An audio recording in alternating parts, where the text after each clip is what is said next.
Subscribe कीजिए मेरे channel maths with पूजा को और बेल आइकन को दबाना ना भूलें, जिससे आप मेरे मैथ लेक्चर्स को सबसे पहले देख सकें। मेरे वीडियो लेक्चर्स को शेयर कीजिए। Thank you. Welcome dear students.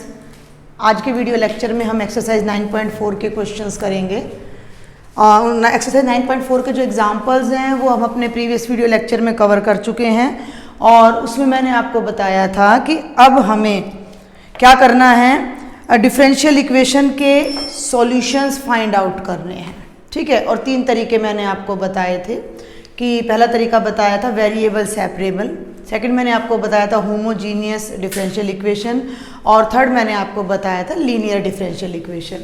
तो अभी हमारा जो टॉपिक चल रहा है वो क्या चल रहा है बेटा जी, वो चल रहा है वेरिएबल्स सेपरेबल। तो उसमें मैंने आपको क्या बताया था कि अभी हम फर्स्ट ऑर्डर फर्स्ट डिग्री की इक्वेशन कर रहे हैं जिसमें केवल dy बाई डी एक्स आता है, dy बाई डी एक्स आता है और इस तरह का फंक्शन हमें मिलेगा जिसमें हम y की टर्म्स को dy के साथ एडजस्ट कर पाएंगे और x की टर्म्स को dx के साथ एडजस्ट कर पाएंगे और डिफरेंशियल इक्वेशन से सॉल्यूशन निकालने के लिए हम डेरिवेटिव का इन्वर्स ऑपरेशन यानी एंटी डेरिवेटिव मीन्स इंटीग्रेशन लगाकर हम डिफरेंशियल इक्वेशन का जनरल सॉल्यूशन निकालेंगे।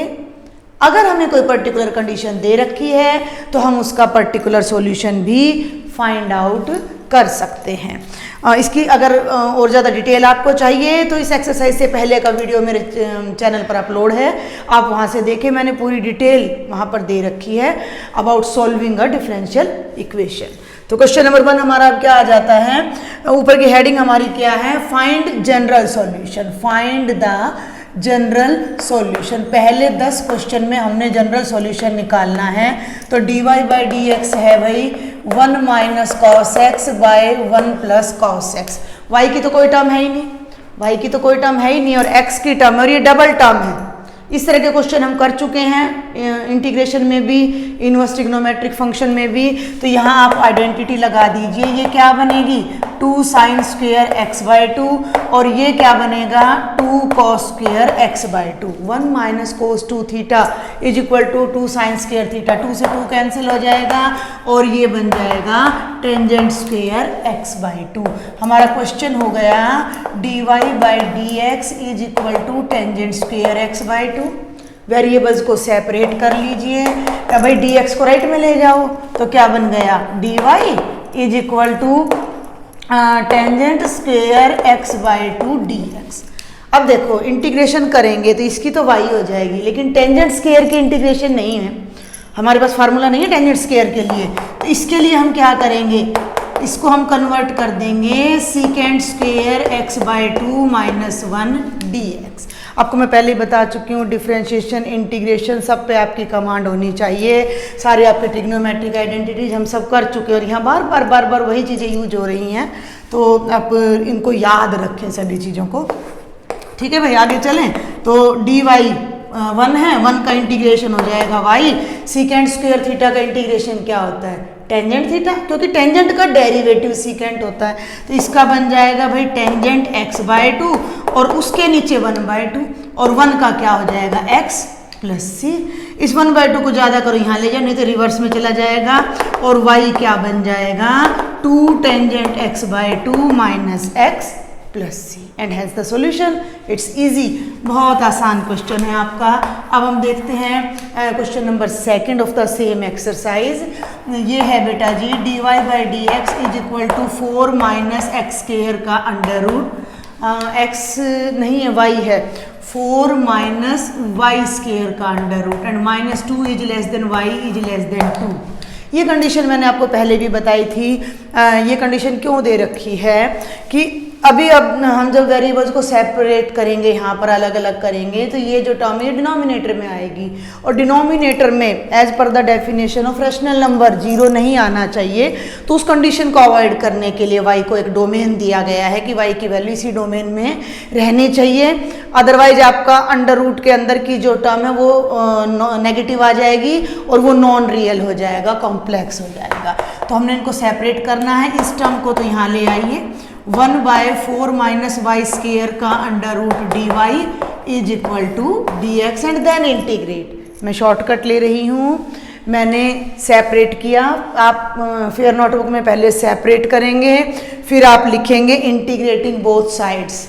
क्लियर? जैसे एग्जाम्पल में डिटेल मैंने किया था, इंटीग्रेटिंग बोथ साइड्स। अब ये इंटीग्रेशन आपकी क्या है भाई, a square minus x square, हाँ, साइन इनवर्स, ये बन जाएगा sine inverse y/2 is equal to x plus c. आपका मन करे भाई साइन को उधर ले जाइए, y/2 क्या हो जाएगा, साइन ऑफ एक्स प्लस सी, और 2 यहाँ से यहाँ चला जाएगा। This is also right and this is also right. तो ये था हमारा क्वेश्चन नंबर 2। अब हम देखते हैं क्वेश्चन नंबर 3। बहुत आसान है, आपके 10-12 क्वेश्चन तो स्टार्टिंग की, आपको सारी ट्रिग्नोमेट्रिक आइडेंटिटीज, सारे डिफरेंशिएशन और इंटीग्रेशन के फॉर्मूलाज आपकी टिप्स पर होने चाहिए। आपको एक पकड़ होनी चाहिए कि भाई इस टाइप का क्वेश्चन आएगा तो मैंने कैसे सॉल्व करना है, कैसे इसको किस आइडेंटिटी का यूज़ करके मैंने इसे कन्वर्ट करना है।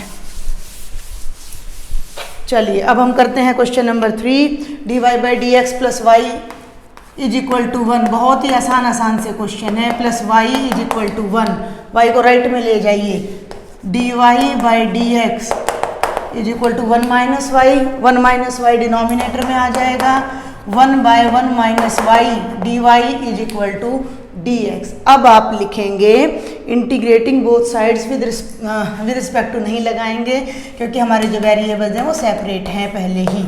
1/x या 1/y लॉगरिथम में चला जाता है तो ये तो हो जाएगा log of mod of 1 minus y is equal to x plus सी।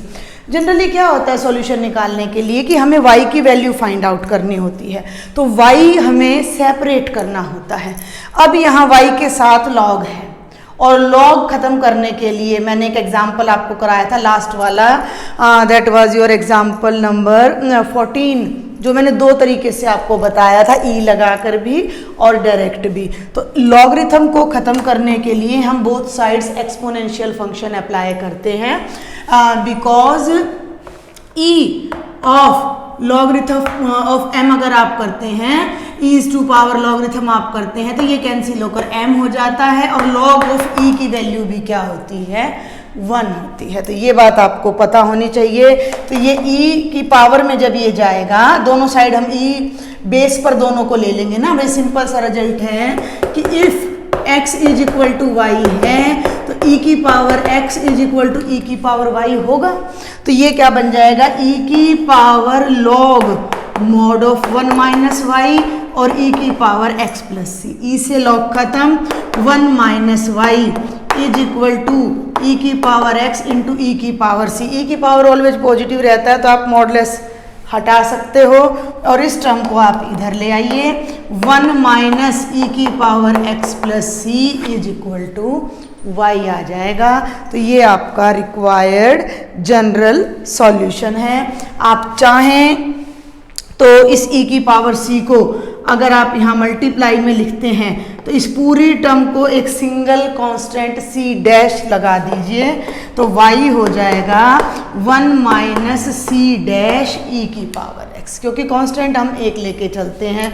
अब ये e भी कांस्टेंट है, c भी, तो e की पावर c इकट्ठा एक कांस्टेंट बन जाएगा। क्लियर? चलिए अब हम करते हैं question number 4।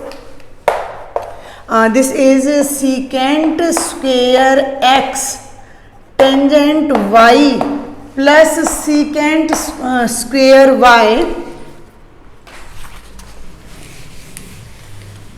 Secant square x tangent y के साथ बेटा आपका है dx plus secant square y tangent x के साथ है dy is equal to 0। Clear? अब आप कहोगे सेपरेट तो नहीं हो रहा, क्यों नहीं हो रहा? आप राइट साइड में ले जाइए एक टर्म को, dy को इधर रखिए, dx को उधर ले जाइए। ये जो टर्म है मैंने एज इट इज लिखी है, यहाँ पर देखें अब जरा, secant square y tangent x dy is equal to minus of secant square x tangent y dx। Clear? ये टर्म मैं राइट में ले गई। अब हम क्या करते हैं, देखिए सीकेंट स्क्वेयर y यहाँ है और टेंजेंट y यहाँ है। इन दोनों को तो एक साइड में कर लेते हैं क्योंकि लेफ्ट में अपना dy है। तो यहाँ ये तो सीकेंड स्क्वायर y है भाई, ठीक है, देख लो भाई ध्यान से, और नीचे आ जाएगा टेंजेंट y, इसे छोड़ दो तो ये हो गया dy माइनस, ध्यान देंगे भाई, ये हो गया सीकेंड स्क्वायर x, ये टर्म नीचे आ चुकी है। अब ये जो टेंजेंट x है ये नीचे आ जाएगा और साथ में हो गया dx, लेफ्ट राइट कर दी हमने टर्म्स, y y एक तरफ, x x एक तरफ। नाउ इंटीग्रेट, तो ये इंटीग्रेट करेंगे तो टेंजेंट का डेरिवेटिव सीकेंड स्क्वायर होता है। तो ये किस टाइप का इंटेग्रल है आपका, आप ध्यान करें, आपको मैंने कराया था f dash x by f x d x. अगर किसी फंक्शन का डेरिवेटिव न्यूमरेटर में है और फंक्शन डिनोमिनेटर में है तो उसकी इंटीग्रेशन क्या होती थी, log of mod of f x. तो ये बन जाएगा log of mod of tangent y minus log of mod of tangent x. और अब मैं एक बात और आपको बता दूं कि जब आपकी दोनों टर्म्स लॉग में हैं तो इट्स बेटर कि आप कांस्टेंट को भी लॉग में लेके चले। तो ये हो जाएगा लॉग ऑफ c। क्या बेनिफिट होगा, इसको लेफ्ट में ले आए, प्लस हो जाएगा, ये बन जाएगा log of tangent x plus log of tangent y is equal to log c, log m plus log n, log mn। तो ये प्रोडक्ट में हो जाएगा log of tangent x into tangent y is equal to log of c। Log दोनों तरफ से cancel हो जाएगा और ये बन जाएगा tangent x into tangent y is equal to c। अब आप चाहें तो इसको टेंजेंट x को डिनोमिनेटर में ले जाएं तो टेंजेंट y आपका हो जाएगा c बाई टेंजेंट x या c इंटू कोटेंजेंट x। आप चाहें तो y को इधर ही रख लीजिए और टेंजेंट को राइट साइड में ले जाइए तो ये टेंजेंट इनवर्स बन जाएगा। अदरवाइज आप इसे एज इट इज भी छोड़ सकते हैं और एज इट इज भी छोड़ सकते हैं। तो ये था आपका रिक्वायर्ड जनरल सॉल्यूशन। अगर आप यहाँ लॉगरिथम नहीं लेंगे, समझे, मैं एक बात आपको बता दूं, अगर आप यहाँ लॉगरिथम नहीं लेते तो फिर लॉग खत्म करने के लिए क्या करोगे, ई लोगे दोनों तरफ। तो यहाँ तो ई से लॉग खत्म हो जाएगा और वहाँ ई की पावर सी आ जाएगी। उससे क्या होगा कि आपका जनरल सॉल्यूशन की केवल एक फॉर्म बदलेगी, ठीक है, वो गलत नहीं होगा। क्योंकि जब आप आगे जब क्वेश्चंस करेंगे तो इस टाइप के क्वेश्चंस में आपकी हो सकता है कि जनरल सॉल्यूशन की फॉर्म अल्टर कर जाए। मान लीजिए आपके फ्रेंड का आंसर कुछ और आ रहा है, आपका कुछ और आ रहा है। कुछ और का मतलब अलग नहीं आ रहा है, फॉर्म अलग आ रही है। कैसे भाई, इसी क्वेश्चन को, इस चीज को समझें आप एक बार ध्यान से कि इसी क्वेश्चन में मैंने यहाँ सी ले दिया, मैंने यहाँ लॉग नहीं लिया, मैंने सी ले दिया। अब लॉग खत्म करने के लिए जब मैंने ई लिया तो ये क्या बना, tangent x into tangent y is equal to e की पावर सी। अब ये इक्वेशन आ गई। अब तुम यहाँ कहोगे कि यहाँ तो c है भाई, e की पावर c भी तो कांस्टेंट है, इसे मैं a नाम दे दूँ तो क्या फ़र्क है इस इक्वेशन में और इस इक्वेशन में, कोई बड़ा फर्क नहीं है। दूसरी बात, चाहे आपका आंसर e की फॉर्म में क्यों ना आ रहा हो, अगर आपको कोई पर्टिकुलर कंडीशन दे रखी है तो ये कंडीशन और ये फॉर्म और वो फॉर्म दोनों सेम आंसर ला के देंगी आपको। अभी कुछ आएंगे इस तरह के एग्जाम्पल तो मैं आपको बताऊंगी भी। तो देखिए मैंने यहाँ तीनों लॉगरिथम में ले लिए तो इट इज़ नॉट रॉन्ग, क्योंकि मैंने अपनी कन्वीनियंस के लिए लिया है। आपको भी कन्वीनियंस रहती है कि दोनों तरफ से log cancel and the question is done, clear. तो यहाँ थोड़ा बहुत अगर आपकी फॉर्म आंसर से टैली ना करे तो आपको परेशान नहीं होना है। आपने देखना है कि क्या चेंज है, वो माइनर सा ई में है तो इट मीन्स कांस्टेंट को लॉगरिथम में नहीं लिया गया है, बस इतना सा डिफरेंस आ जाता है। तो हू बहू आंसर अगर आपको दे रखा है एग्जाम में, आपको दे दिया जाए कि show that the general solution of so and so equation is this and this, कि भाई इस इक्वेशन का ये सॉल्यूशन है, तो वही फॉर्म लानी आपके लिए बहुत कंपलसरी है, अदरवाइज ज़्यादा फर्क नहीं पड़ता है। चलिए अब हम करते हैं question number 5 of the same exercise. ये है e की पावर x प्लस e की power minus x d y minus e की पावर x माइनस ई की power minus x d x is equal to 0। Minus है, right side में जाओगे तो ये हो जाएगा e की पावर x प्लस ई की पावर माइनस, देखिए दोनों पे ब्रैकेट लगा रखी है, इज इक्वल टू ई की पावर x माइनस ई की power minus x d x. क्या होगा, ये टर्म यहाँ नीचे डिनोमिनेटर में आ जाएगी, e की पावर x प्लस ई की पावर माइनस एक्स, इंटीग्रेट कर दीजिए। अगर हम इसे t पुट करते हैं तो ये dt है, e की x का डेरिवेटिव e की x, e की माइनस x का डेरिवेटिव माइनस e की x, तो ये कौन सी फॉर्म बन गई, ये बन गई f dash x by f x की फॉर्म बन गई। और इसकी इंटीग्रेशन डायरेक्ट आपको क्या बता रखी है मैंने, log of mod of f x. तो ये तो बन जाएगा y is equal to log mod of e की पावर x प्लस e की power minus x plus c। खत्म, बिल्कुल सिंपल सा क्वेश्चन था आपका। चलिए क्वेश्चन नंबर 6, ये बड़े आसान से हैं, अलबत्ता तो आप ही को कर लेने चाहिए थे ये क्वेश्चन, फिर भी मैं थोड़ा हिंट आपको फटाफट से दे रही हूँ। 1 plus x square 1 plus y square को डिनोमिनेटर में लाएं, 1 by 1 plus y square d y, और ये राइट में चला जाएगा 1 plus x square d x. Variable separate हो गए, सेपरेट होने के बाद इंटीग्रेट कर दो, ये आपका क्या बन रहा है, टेंजेंट इनवर्स वाई, ये क्या बन रहा है x plus x cube by 3 plus c, tangent को उठा के राइट साइड में ले जाओ, तो y is equal to tangent of x, इसको चाहो तो क्या कर दो 3x plus x cube plus 3c, otherwise as it is छोड़ दीजिए, इससे कोई ज़्यादा इशू नहीं बनता है। तो ये था आपका क्वेश्चन नंबर 6। अब हम आगे देखते हैं क्वेश्चन नंबर 7। ये c को आप बाहर भी रख सकते हो इस टेंजेंट से, ना भी रखो तो भी कोई असर नहीं पड़ता है। ये 10-12 क्वेश्चन तो बहुत आसान हैं, आप अपने आप से इनको ट्राई करना पहले, आफ्टर दैट आप वीडियो की हेल्प लेना। तो अब हम करते हैं बेटा जी क्वेश्चन नंबर 7। क्वेश्चन नंबर 7 है भाई, y logarithm of y dx minus x d y is equal to 0 है। भाई इस 0 को उधर करेंगे, ये उधर चला जाएगा, क्लियर। अब dy वहाँ है, dy वहाँ है, तो ये टर्म यहाँ आएगी और ये टर्म यहाँ आएगी, 1 by x d x is equal to 1 by y log y d Y.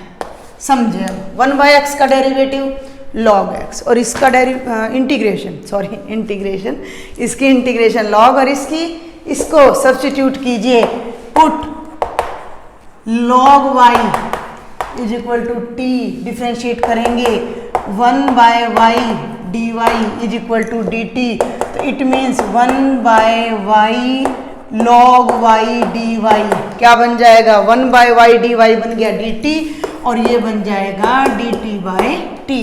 अभी हम इसको टी में कन्वर्ट कर रहे हैं, टी को हम बाद में लॉगरिथम में कन्वर्ट करेंगे, तो ये तो बन गया log x is equal to, ये मैंने कन्वर्ट नहीं किया, अभी पहले कर देती हूँ, डी टी बाई टी। इसको भी आप इंटीग्रेट इकट्ठा ही कीजिए ताकि आपका कांस्टेंट लेने में दिक्कत ना हो। 1 बाई एक्स डी एक्स, तो ये बन जाएगा log of mod x log of mod t plus log of c. T का मतलब क्या है, टी का मतलब है लॉग वाई, तो लॉग ऑफ लॉग वाई आ जाएगा। आप ऐसा कीजिए कि सी को ना इधर ले आइए या इधर ले लीजिए सी को। देखिए C means the constant of integration, हम उसे कहीं भी ले सकते हैं। Log of mod x plus log of mod C is equal to log of mod t, ये दोनों तो मल्टीप्लाई हो जाएंगे, तो लॉग ऑफ एक्स सी बन जाएगा, और ये बन जाएगा लॉग ऑफ लॉग वाई, ये दोनों लॉग एक दूसरे को कैंसिल कर देंगे, x into c is equal to log y, और ये लॉग हटाने के लिए e की power x c is equal to y. आप चाहें तो e की पावर x इंटू ई की power c is equal to y, इसे a मान लीजिए, तो a e की power x is equal to y. This is our required solution of given differential equation.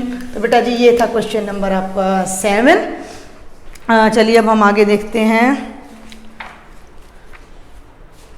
Book. हाँ जी, क्वेश्चन नंबर 8।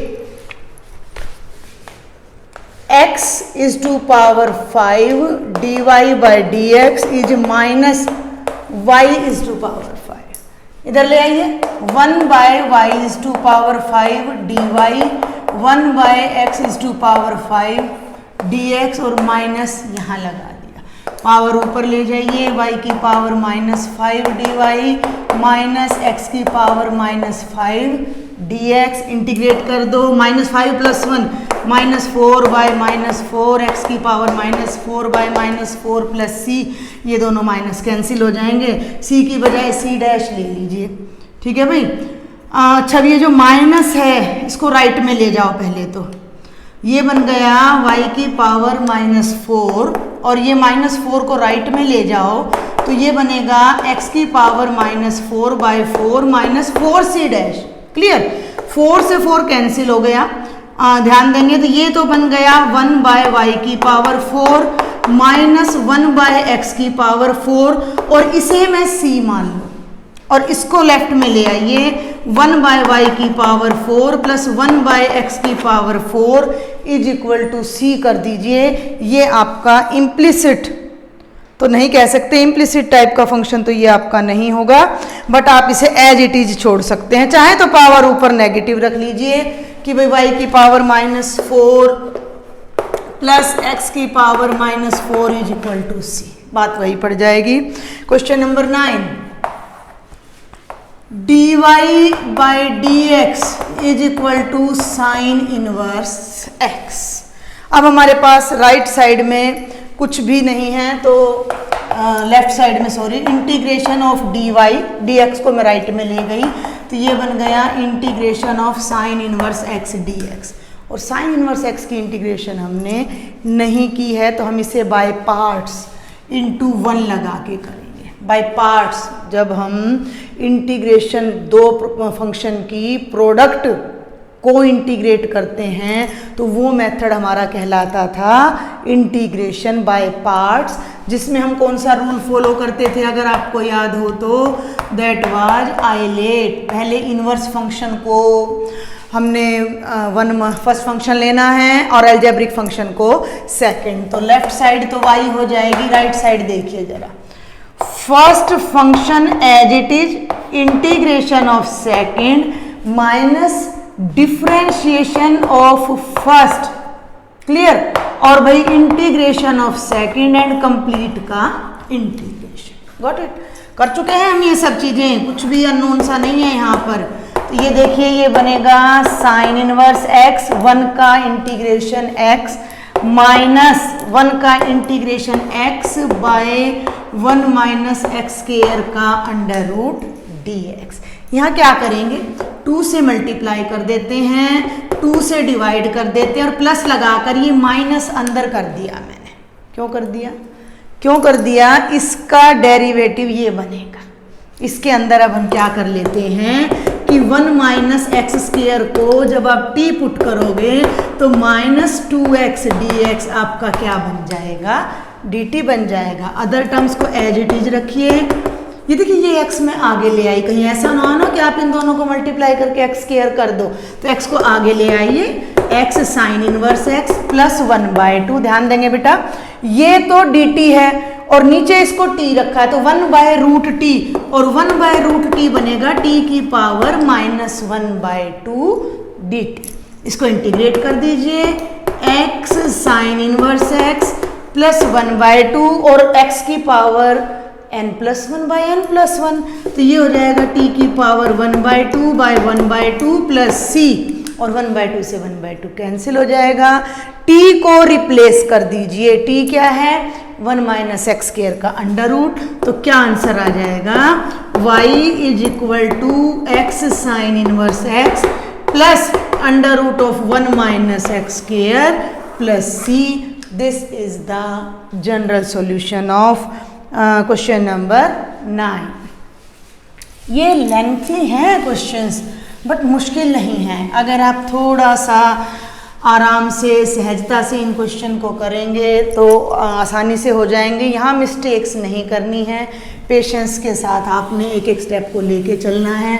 नोटबुक में हौच पोच नहीं करना है, बिल्कुल सफाई से एक एक लाइन छोड़कर अगर आप थोड़ा सा गैप रख के करेंगे, क्योंकि कई बार हम अपनी ही लिखी टर्म को दूसरी में मिक्स कर देते हैं और वो मिक्स टर्म कहीं एक्स पर पावर बन के चली गई तो सारा गड़बड़ हो जाता है। तो थोड़ा सफाई से और पेशेंस से हम करेंगे। अब हम करते हैं अभी question number 10। Question number 10, e is to power x tangent y dx, e is to power x tangent y dx plus 1 minus e is to power x secant square y dy is equal to 0। इस type के question हम zero वाले बार बार कर रहे हैं। तो zero जब right side में आ जाता है तो हम एक टर्म को राइट में ले जाते हैं। तो ये माइनस, ऐसा करिए डी वाई को इधर ही रखिए, क्योंकि टेंजेंट का जो डेरिवेटिव होता है वो सीकेंट स्क्वायर वाई होता है, तो इसे यहीं रखिए। तो ये बनेगा 1 माइनस ई की power x secant square y d y, और इस टर्म को मैं राइट साइड में ले जा रही हूँ। तो ये बन जाएगा माइनस ई की power x tangent of y, और साथ में क्या आ जाएगा, dx आ जाएगा। क्लियर? अब समझ आ रहा है भाई यहाँ तक आपको? इससे आगे चलें तो सीकेंट स्क्वायर वाई के नीचे तो टेंजेंट वाई, ऐसा तो एक क्वेश्चन अभी हमारा थोड़ी देर पहले भी आ चुका है, dy। ठीक है भाई? और ये हो गया minus E of x divided by 1 minus E of x dx। Clear? इस माइनस को यहाँ एडजस्ट कर दो, इस माइनस को यहाँ एडजस्ट कर दो, नहीं तो ये माइनस फिर आपको तंग करेगा। तो ये टर्म बन जाएगी ई पावर एक्स माइनस 1। ये आपका इंटीग्रेशन आ गया। अब आप क्या करें कि ये तो सिंपल है, टेंजेंट का डेरिवेटिव सीकेंट स्क्वायर होता है, तो ये तो लॉग बन जाएगा। इसमें भी इसका डेरिवेटिव ये है। अब ध्यान दें, e की पावर x माइनस 1 का डेरिवेटिव होगा e की पावर x माइनस 0, यानी ये फंक्शन है और ये डेरिवेटिव है। तो दोनों ही जो इंटीग्रेशन है आपके पास बेटा वो इस टाइप की इंटीग्रेशन है कि नीचे आपको फंक्शन गिवन है और ऊपर उस फंक्शन का इंटीग्रल दे रखा है। तो जब हम इसको t पुट करते हैं तो ये dt बन जाता है, और dt बाई टी का इंटीग्रल क्या हो जाता है, log of mod of fx plus c. तो ये भी लॉगरिथम में जाएगा, ये भी लॉगरिथम में जाएगा, और हम कांस्टेंट को भी लॉग में ले लेंगे। Log of mod of tangent y log of mod of e की power x minus 1 plus log c। ये देखिए ये m प्लस n है, ये लॉग mn गुणा में बदल जाएगा, ये एज इट इज दोनों तरफ से लॉग कैंसिल, और ये बन जाएगा tangent 1 y is equal to e की power x minus 1 multiplied by c। तो ये थे आपके 10 क्वेश्चंस जिनमें आपको केवल जनरल सॉल्यूशन फाइंड आउट करना था। ऑनवर्ड अब जो आपके क्वेश्चंस हैं उनमें अब आपको पर्टिकुलर सॉल्यूशन भी फाइंड आउट करना है, बल्कि पर्टिकुलर सॉल्यूशन ही फाइंड आउट करना है, यानी जो कॉन्स्टेंट्स दे रखे हैं वो उसमें आपने सब्स्टिट्यूट करने हैं, पुट करने हैं।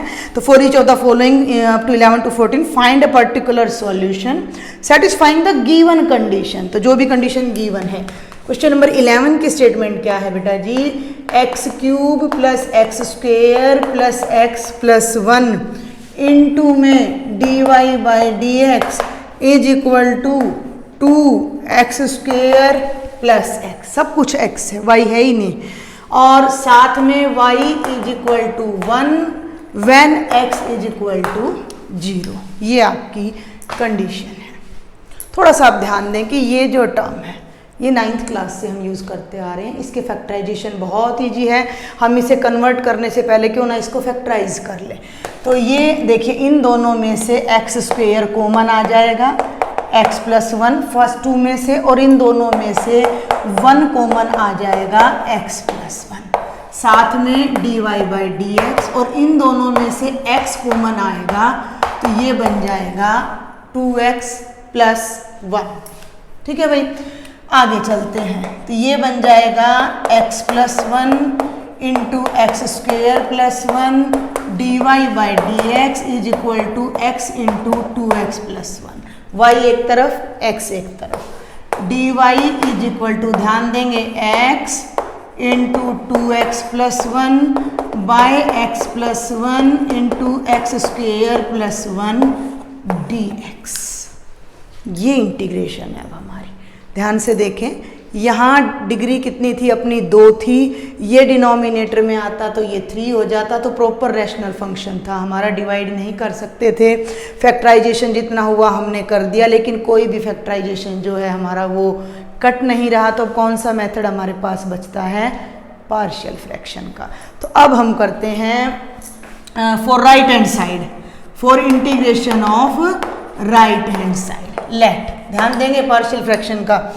तो ये है भाई x into 2x plus 1 by x plus 1 into x square plus 1 is equal to, क्या बताया था मैंने पार्शियल फ्रैक्शन में कि अगर न्यूमरेटर की डिग्री डिनोमिनेटर से ग्रेटर है तो हम डिवाइड करते हैं, अदरवाइज हम इन्हें सेपरेट करेंगे। और नीचे एक टर्म लीनियर है और एक टर्म क्वाड्रेटिक है, तो फ्रैक्शन किस टाइप के होंगे, ये बनेगा a divided by x plus 1, linear के लिए सिंगल, और क्वाड्रेटिक के लिए जो ऊपर वाली टर्म होती थी वो लीनियर हो जाती थी, तो ये बनेगा bx plus c by x square plus 1। Chapter number 7 integral जब मैंने कराया है तो वहाँ मैंने पार्शियल फ्रैक्शन की एक्सरसाइज कराई है, फुल डिटेल दी है, अगर आप भूल गए हैं तो उसमें जाकर आप देख सकते हैं।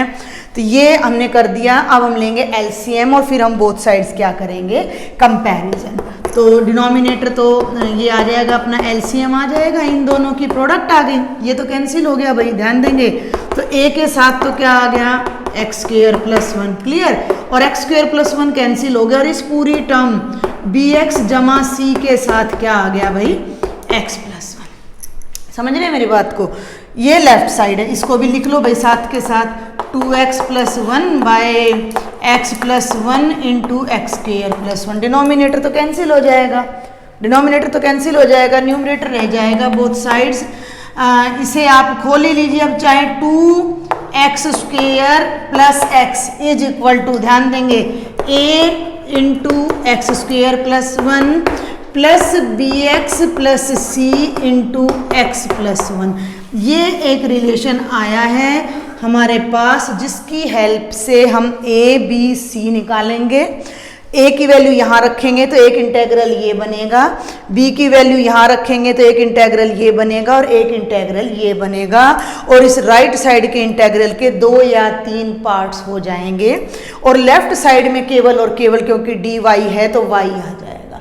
तो अब ये ऊपर का पार्ट मैं रब कर रही हूँ ताकि हम इसे सॉल्व कर सकें। तो आपने ध्यान रखना है कि लेफ्ट में तो आपका y आना है, राइट ये चलेगा भैया आपका, क्लियर। अब एक बात और मैंने आपको बताई थी कि जब हम पार्शियल फ्रैक्शन करते हैं तो अगर आपका कोई एक फैक्टर लीनियर है, भाई x प्लस 1 लीनियर है, तो एक तरीका क्या है करने का कि बोथ साइड्स x को -1 रख दो। भाई x प्लस 1 को 0 रखो तो x की वैल्यू क्या आ गई, -1।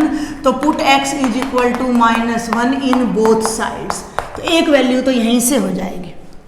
यहाँ -1 रखो, -1 का स्क्वायर +1, +1 को 2 से मल्टीप्लाई करेंगे तो 2 -1 इज इक्वल टू, यहाँ -1 रखेंगे, -1 का स्क्वायर 1 + 1 कितना आ जाएगा भैया, 2a आ जाएगा। और यहाँ -1 रखोगे तो -1 + 1 0, और 0 से ये होल टर्म मल्टीप्लाई हो जाएगी तो क्या बन जाएगा, 0, यानी 2a + 0, तो 1 इज इक्वल टू 2a, और a की वैल्यू आ जाएगी 1/2। गॉट इट भाई, एक वैल्यू तो बड़ी इजीली आ गई। अब आगे नहीं कर सकते हम क्योंकि ये हमारा क्वाड्रेटिक फैक्टर आ गया है, क्वाड्रेटिक को 0 करोगे तो इमेजिनरी वैल्यू देगा हमें। अब हम क्या करेंगे, अब हम बोथ साइड्स कोफिशिएंट्स कंपेयर करेंगे। पहले हम एक्स स्क्वायर का कोफिशिएंट कंपेयर करते हैं, तो यहीं करा रही हूँ भाई मैं, ये राइट साइड में इसके कंपेयरिंग, इसको नाम दे दीजिए, जो हमने ऊपर इंटीग्रल को रब कर दिया है वहाँ 1 आ जाएगा, मान लीजिए ये 2 आ गया, ये 3 आ गया, जो मैंने रब कर दिया इंटीग्रल उसको 1 ले लेते हैं, तो ये 3, ठीक है भाई। तो comparing coefficient of x square both sides from both sides in equation number 3। तो 3 में जब आप देखिए यहाँ तो एक्स स्क्वायर के साथ क्या है 2, और यहाँ एक्स स्क्वायर के साथ एक तो ए है और एक्स स्क्वायर, ये प्रोडक्ट नहीं करना है, बहुत लंबा पड़ जाएगा। आप देखो ना बी एक्स को जब एक्स से मल्टीप्लाई करोगे तभी तो एक्स स्क्वायर आएगा और उस एक्स स्क्वायर के आगे क्या आएगा, बी आ जाएगा, तो जमा का बी। ए की वैल्यू अभी आ रही है 1/2, ए की वैल्यू यहाँ पर पुट कर दीजिए 1/2 प्लस बी, 1/2 लेफ्ट में चला जाएगा, 2 2 जा 4 में से एक गया, 3/2 इज इक्वल टू बी। तो बेटा जी ये बी की वैल्यू आ जाएगी क्या, 3/2। क्लियर, आगे चलें। अब हमारा रह जाता है सी, तो हम x का कोफिशिएंट कंपेयर कर लेते हैं बोथ साइड्स। तो comparing coefficient of x both sides, इधर x की टर्म के आगे जो है वो 1 है, तो कोफिशिएंट हो गया 1। इसमें x की कोई टर्म नहीं है। अब ध्यान देना, bx को x से करती हूँ तो x स्क्वायर आता है, कैंसिल। bx को x से करती हूँ तो आएगा bx, और c को x से करती हूँ तो आएगा cx, और ये बनेगा b प्लस cx। तो x का जो कोफिशिएंट राइट साइड में बनेगा वो क्या बनेगा, b प्लस c। तो 1 is equal to 3/2 plus c, इधर जाओगे 1 minus 3/2 minus 1/2 is equal to c। तो ये आपकी a, b और c की वैल्यूज आ गई, जिन्हें हम यहाँ पुट करेंगे और हम अपना राइट साइड का इंटीग्रल सॉल्व करेंगे। अब ये टर्म हमारे सामने ही है तो हम यहीं पर इसको पुट करते हैं, फिर ऊपर चलेंगे। तो put value of a, b, c in second. Clear, तो ये जो टर्म है वो राइट साइड में 1/2, देखिए अब ये क्या बनेगी, 1/2 bracket x plus 1, 3/2 plus 3/2x minus 1/2 by x square plus 1, और ये अपनी लेफ्ट साइड की टर्म थी। तो x of 2x plus 1 by x plus 1 into में एक्स स्क्वायर प्लस 1। अब हमारा जो क्वेश्चन था बेटा जी वो ये था कि integration of dy is equal to integration of this, और इसको हमने ऐसे तोड़ दिया। तो अब हमारा क्या हो जाएगा, इस कंप्लीट टर्म का इंटीग्रल, जो मैंने इरेज कर दी है टर्म जिसको हम 1 नाम दे रहे थे, वो क्या थी, लेफ्ट में था इंटीग्रल ऑफ dy, राइट में था ये फंक्शन। इस फंक्शन को अभी 3 पार्ट्स में सेपरेट किया है। अब हम इनको इंटीग्रेट करेंगे, फिर हम अपनी पर्टिकुलर वैल्यू y1 और x0 है, आप याद रखिएगा, ये देखिए x0 y1, और अब हम यहाँ पर इन्हें सॉल्व करते हैं, इंटीग्रेट करते हैं। चलिए अब ये तो बन जाएगा y, तो इसे तो मैं एज इट इज लिख देती हूँ अभी। तो इंटीग्रेशन ऑफ dy सेपरेट करते जाएंगे साथ साथ, 1/2 बाहर आ जाएगा, अंदर रह जाएगा 1/x प्लस 1 dx, पहला इंटीग्रल। 3/2 बाहर आ जाएगा, प्लस 3/2 अंदर बच जाएगा, x by x square plus 1 dx। फिर इसके नीचे ये आएगा तो प्लस माइनस माइनस हो जाएगा, 1/2 बाहर आ जाएगा, 1/x स्क्वायर प्लस 1 dx।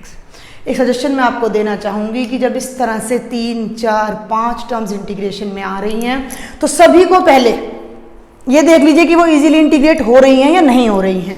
भाई इसका y बन जाएगा, ये लॉगरिथम बन जाएगा, ये टेंजेंट इनवर्स बन जाएगा, लेकिन ये टर्म अभी इंटीग्रेबल नहीं है। ठीक है, क्यों नहीं है, ऊपर x है और नीचे एक्स स्क्वायर प्लस 1 है। अगर हम इसे t पुट करते हैं डिनोमिनेटर को, तो dt होने के लिए यहाँ 2x होना चाहिए, क्योंकि जब आप सबको इकट्ठा करेंगे तो आप एक ही कांस्टेंट ऑफ इंटीग्रेशन में काम चल जाएगा। 4 बार इंटीग्रेट करोगे, 4 कांस्टेंट ऑफ इंटीग्रेशन डालोगे, फिर उन्हें ऐड करोगे, तो पूरी टर्म को एक ही बार कर दीजिए, आपको गड़बड़ नहीं होगी। फिर भी आप करते हैं तो भी कोई गलत नहीं है। अब मैं यहीं पर शॉर्टकट लूँगी कि ये इंटीग्रेबल है, इसका फॉर्मूला है, इसका फॉर्मूला है, इसका फॉर्मूला है। इसको करने के लिए मैंने यहाँ 2 से मल्टीप्लाई कर दिया और 2 से डिवाइड कर दिया। नोट दिस पॉइंट, यहाँ मैंने चेंज कर दिया है अब। ठीक है, आप वीडियो को बैक करके देख लीजिएगा। ये फंक्शन हो गया, ये उस फंक्शन का डेरिवेटिव। अब आप इंटीग्रेट कीजिए तो y is equal to 1/2 log of mod of x plus 1 plus 3/4 log of mod of x square plus 1 minus 1/2 tangent inverse x plus c ये आपका आया है जनरल सॉल्यूशन। और अब आपने निकालना है पर्टिकुलर सॉल्यूशन, जिसकी कंडीशन क्या है कि जब x 0 है तो y 1 है। उस कंडीशन से क्या हेल्प मिलने वाली है हमें? उस कंडीशन से हमें हेल्प मिलेगी कि हमारी c की फिक्स वैल्यू आ जाएगी। तो put x is equal to 0 and y is equal to 1 in both sides. 1 देखिए 1/2 log 0 जमा 1 1 आ जाएगा। 3/4 log 0 जमा 1 1 आ जाएगा। -1/2 tangent inverse 0 plus c। Clear? log 1 0 होता है, ये भी 0, ये भी 0, टेंजेंट इनवर्स 0 भी 0 प्लस c और 1 is equal to c। 1 is equal to c। तो c की वैल्यू को हम 3 इक्वेशन पीछे बना चुके हैं। तो put c is equal to 1 in equation number 4। तो जो पर्टिकुलर सॉल्यूशन बनेगा, आप चाहें तो इसको ऊपर भी ले जा सकते हैं पावर में, और चाहें तो आप इसे एज इट इज भी छोड़ सकते हैं। भाई आप इसे ऐसे भी लिख सकते हो, log ऑफ x प्लस 1 की पावर 1/2, पावर आगे चली जाती है, plus log of x square plus, मैं एक ऑप्शन बता रही हूँ आपको कि भाई आप ऐसा लिख सकते हो, नॉट कंपल्सरी। भाई आप कह दो कि जी ऐसे आंसर तो मैच नहीं कर रहा, तो आंसर वाली कोई बात नहीं है, यहाँ पर आप ये और ये सेम थिंग। Got it? तो ये आपका आ जाता है particular solution of question number 11। तो ये कुछ आपके नियर अबाउट 23 क्वेश्चंस हैं इस एक्सरसाइज में, और 11 क्वेश्चंस मैं आपको करा चुकी हूँ, और बाकी के क्वेश्चंस हम अपने नेक्स्ट वीडियो लेक्चर में देखते हैं। तब तक आप इन क्वेश्चंस को ट्राई कीजिए, जो फर्दर क्वेश्चंस हैं उनको ट्राई कीजिए, और अगर इस चैप्टर में, इस एक्सरसाइज में कोई डाउट है then tell me. If you like my video, share with maximum number of students and subscribe my channel. Thank you.